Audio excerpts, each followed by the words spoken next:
નમસ્કાર મિત્રો, 64 જોગણીમાં 65મું ખાતું મારી મસાણી મેલડીનું. આજે આપણે મસાણી મેલડીના ઇતિહાસની વાત કરીશું. એક નાના એવા પંખીના માળા જેવડા ગામની આ વાત છે. આ વાતને આશરે 450 વર્ષ જેટલો સમય થયો હશે. દહે ગામની બાજુમાં આવેલા લેઉતડ ગામમાં એક રૂખી સમાજનો દીકરો રહે છે અને ગામમાં એક નાગર બ્રાહ્મણની દીકરી રહે છે. ભગવાન ભોળાનાથનું વરદાન હતું, તેથી આ બ્રાહ્મણની દીકરી ગયા જન્મે અપ્સરા હતી અને આ રૂખીનો દીકરો દેવલોકનો વસુ હતો, જેને એક રૂખીના ઘરે અવતાર ધારણ કર્યો હતો અને આ હડાહડ કળિયુગમાં બંનેએ જન્મ લીધો હતો. આ જગતને ખબર ન હતી કે આ બંને કોણ છે, પણ આ તો ઋષિ મુનિના શ્રાપને કારણે અવતરેલા હતા. હવે બંને એક જ ગામમાં એકબીજાના મોહમાં પડે છે અને બંનેના સંબંધ બંધાણા છે.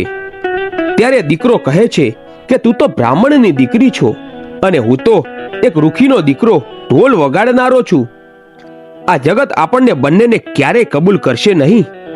આમ વિચારીને બંને જણા ગામ મૂકીને ભાગી જાય છે અને એક શંકર ભગવાનના મંદિરે જઈને બંને એકબીજાની સામ સામે ફૂલની માળા પહેરાવીને લગ્ન કરી લે છે. હવે લગ્ન કરીને બંને જણા પાછા પોતાના ગામ તરફ આવે છે. ત્યારે આ દીકરી કહે છે કે અરે સ્વામિનાથ, આપણી ઓળખ તમને યાદ છે કે હું સ્વર્ગની પુતળી છું અને તમે એક વસુ છો. આ તો ઋષિ મુનિના શ્રાપને લીધે આપણે આ ધરતી ઉપર અવતાર ધારણ કર્યો છે. હું તો ઇન્દ્રના દરબારમાંથી આવું છું.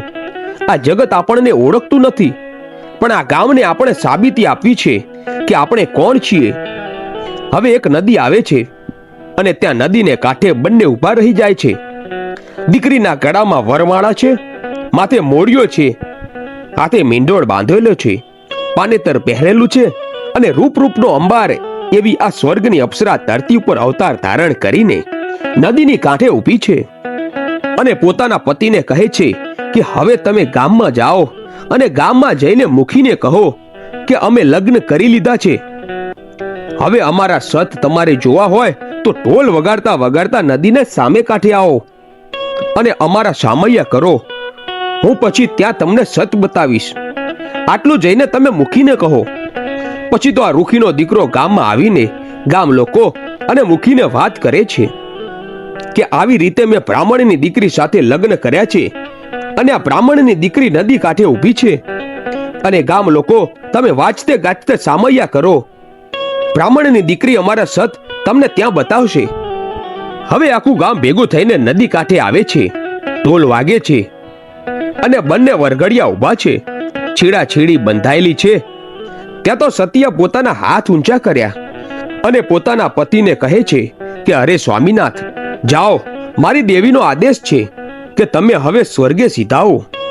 તમે ત્યારે જ સ્વર્ગે સીધાવજો જ્યારે હું રાખ બની, ફૂલનો દડો બની અને સવા વેતની નાગણી બની જઈશ અને ફૂલના ઢગલામાંથી હું સવા વેતની નાગણી જીભના લપકારા મારું ને, ત્યાર પછી જ તમે સ્વર્ગે સીધાવજો.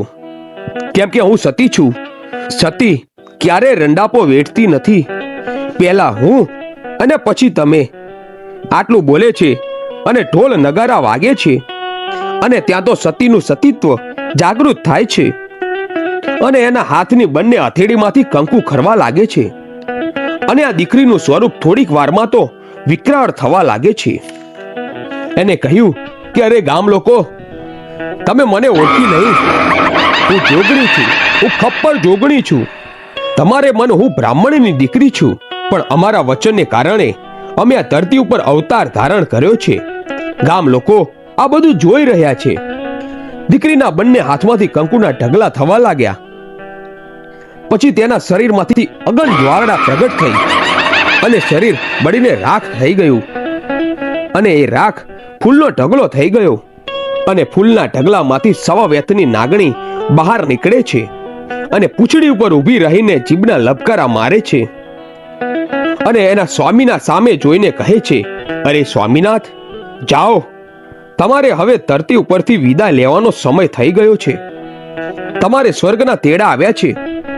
આટલું બોલે છે ત્યાં તો રૂખીનો દીકરાનું શરીર પણ ફૂલનો ઢગલો બની ગયું. હવે ગામ લોકોનો પસ્તાવાનો પાર રહ્યો નહીં. ગામ લોકો આ દીકરી પાસે જઈને માફી માંગે છે અને કહે છે કે ખમ્મા કર માડી, ખમ્મા કર, અમારી ભૂલ થઈ ગઈ, અમને માફ કરી દો. ત્યારે સવા વેતની નાગણીને વાચા ફૂટે છે અને કહે છે, ખમ્મા છે મારી વસ્તીને ખમ્મા. હું તો નદીના કાંઠે અહીં બેઠી છું. જાઓ, મને મસાણી માતા તરીકે મને ઓળખજો. આ જગતમાં 64 જોગણી છે, પણ આ 64 જોગણીમાં 65મું ખાતું હું મસાણી મેલડી તરીકે આ જગતમાં પૂજાઈશ. હવે અહીં મારા બેસણા કરો અને મારા સવા મણના તાવા કરો. હું સવા મણને તાવે રમવા આવીશ. આટલું કહી માં અંતર ધ્યાન થઈ ગયા. તો મિત્રો, આ હતો મસાણીની મેલડી માનો ઇતિહાસ.